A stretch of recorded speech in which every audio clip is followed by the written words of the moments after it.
Deus não está fazendo ou eu não estou reconhecendo? Olha, a história conta que Jesus, ele aparece para um grupo de discípulos que estava indo no caminho de Emaús.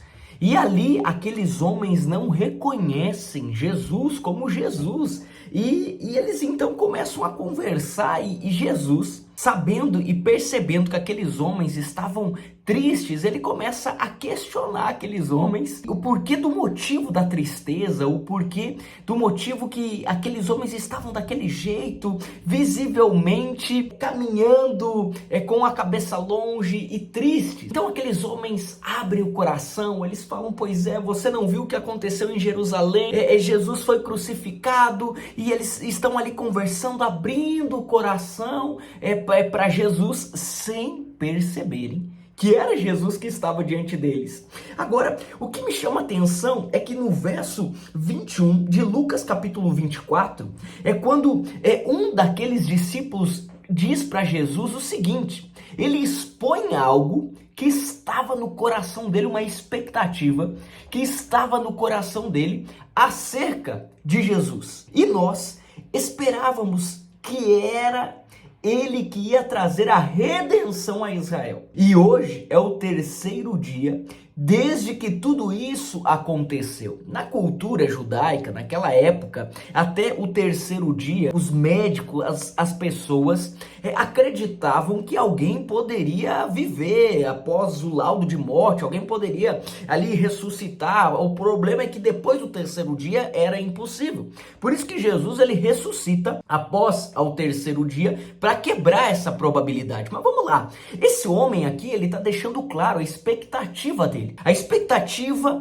do agir através de Jesus é para um agir local de Israel. Ele está falando assim: olha, eu esperava que Jesus ia morrer naquela cruz, ia ressuscitar e iria ter uma transformação no reino, aqui nessa geografia de Israel. Mas nada aconteceu. Nada aconteceu e aí ele tá triste porque nada havia acontecido. A expectativa dele em uma transformação geográfica da onde ele estava inserido não havia sido suprida. Então veja só que interessante. Porque Jesus havia feito o que ele havia prometido. Ele ressuscitou ao terceiro dia, mas a redenção, a transformação não era só para Israel, era para o mundo inteiro. Ei, a transformação não era só para aquela geografia, a transformação era para o mundo inteiro, era para dar uma possibilidade de vida eterna não só para aquela geografia de Israel, mas para o mundo inteiro. Um pouco mais para frente,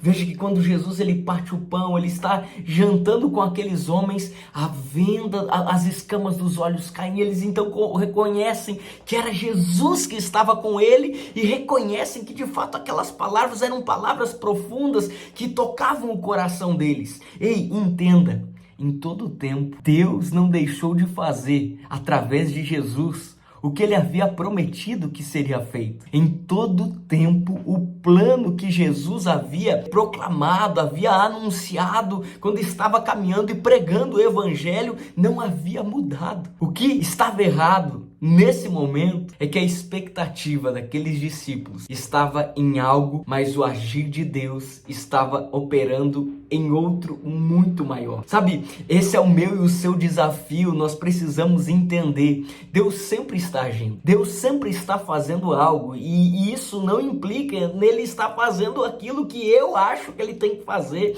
aquilo que eu acho que ele precisa fazer, e isso não implica em Deus fazer da mesma forma com que nós escutamos nas histórias. Isso não implica o agir de Deus estar moldado a algo que ele operou de uma certa forma com uma pessoa que você conhece. Ei, não fique preso ao modelo de como Deus fez algo, mas fique preso ao Deus que fez isso. Sabe, fique preso ao seu Deus que é capaz de fazer e operar maravilhas. Por isso eu repito a pergunta que eu comecei nesse vídeo: Deus parou de fazer ou você não está percebendo Ele na sua vida? Preste atenção, porque pode ter certeza que Deus está fazendo grandes coisas aí na sua vida, amém?